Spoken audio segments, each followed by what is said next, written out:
Hello everyone, achieve your goals में आपका स्वागत है। आज के इस वीडियो में हम डिस्कस करेंगे अनेक शब्दों के लिए एक शब्द पर।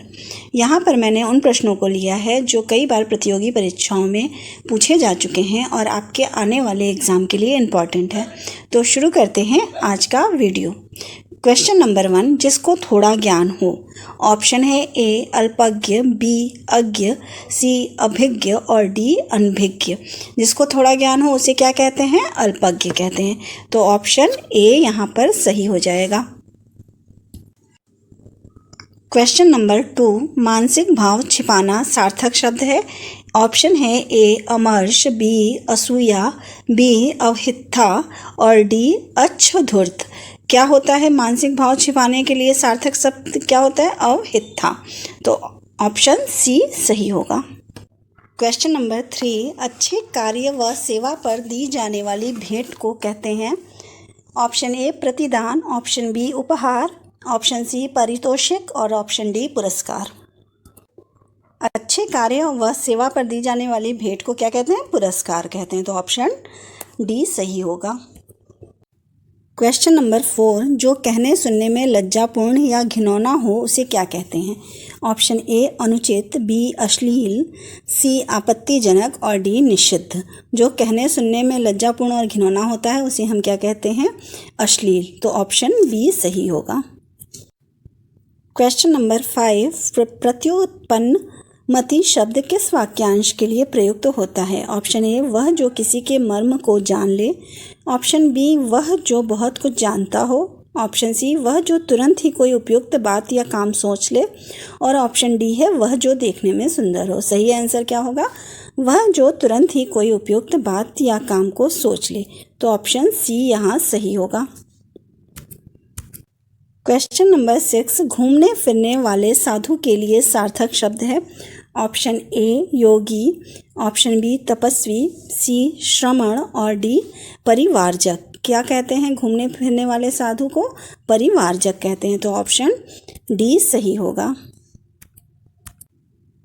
क्वेश्चन नंबर 7, उर्वरा शब्द के लिए वाक्यांश है। ऑप्शन ए बंजर भूमि, बी उपजाऊ भूमि, सी ऊसर भूमि और डी समतल भूमि। उर्वरा शब्द के लिए वाक्यांश क्या है? उपजाऊ भूमि। तो ऑप्शन बी यहाँ सही होगा। क्वेश्चन नंबर 8 है, व्याकरण जानने वाला वाक्य के लिए एक शब्द है। ए व्याकरण ज्ञाता, बी व्याकरण विशेषज्ञ, सी व्याकरण और डी व्याकरण पंडित। व्याकरण जानने वाले वाक्य के लिए एक शब्द क्या होता है? व्याकरण। ये क्वेश्चन कई बार एग्जाम में आता है और आपके लिए इम्पॉर्टेंट है। तो ऑप्शन सी सही होगा। Option C.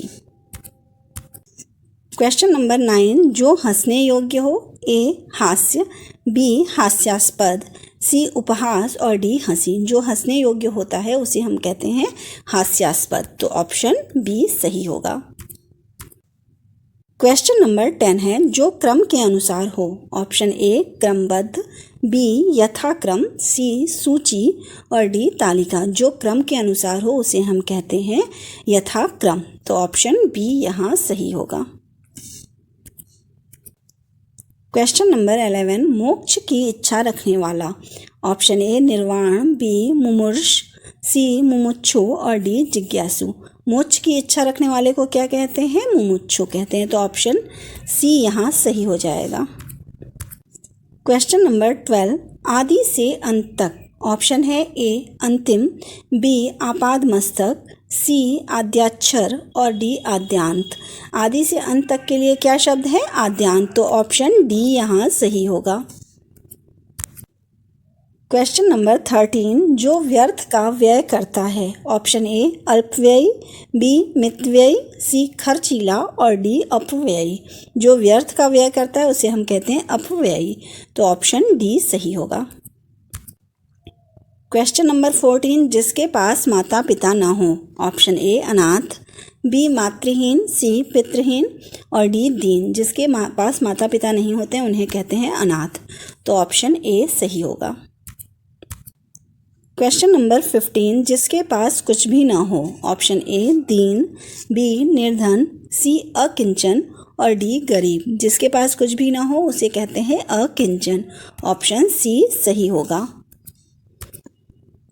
क्वेश्चन नंबर 16, ईश्वर में विश्वास रखने वाला। ऑप्शन ए शैव, बी आस्तिक, सी नास्तिक और डी ईसाई।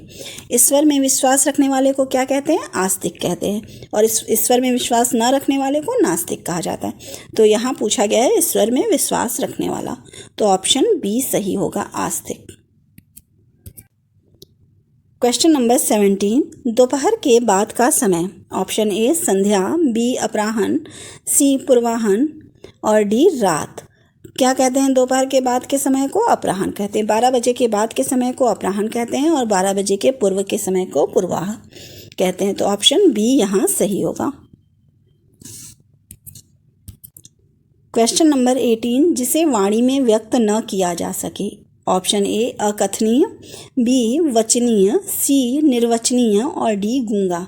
जिसे वाणी में व्यक्त न किया जा सके उसे कहते हैं अनिर्वचनीय। तो ऑप्शन सी यहाँ सही होगा। क्वेश्चन नंबर 19, जो कर्तव्य का निश्चय कर सके। ऑप्शन ए द्वंद्वग्रस्त, बी कर्तव्यग्रस्त, सी कि कर्तव्य विमूढ़ और डी कोई नहीं। जो कर्तव्य का निश्चय न कर सके उसे कहते हैं किन कर्तव्य विमूढ़। तो ऑप्शन सी यहाँ सही होगा। क्वेश्चन नंबर 20, अन्न को पचाने वाली अग्नि को क्या कहते हैं? ऑप्शन ए जठराग्नि, सी बी बड़वाग्नि, सी दावाग्नि और डी दावानल। क्या कहते हैं अन्न को पचाने वाली अग्नि को? जठराग्नि कहते हैं। तो ऑप्शन ए सही होगा। अगर आपको मेरी ये वीडियो पसंद आई हो तो प्लीज़ लाइक और सब्सक्राइब करें। Thank you.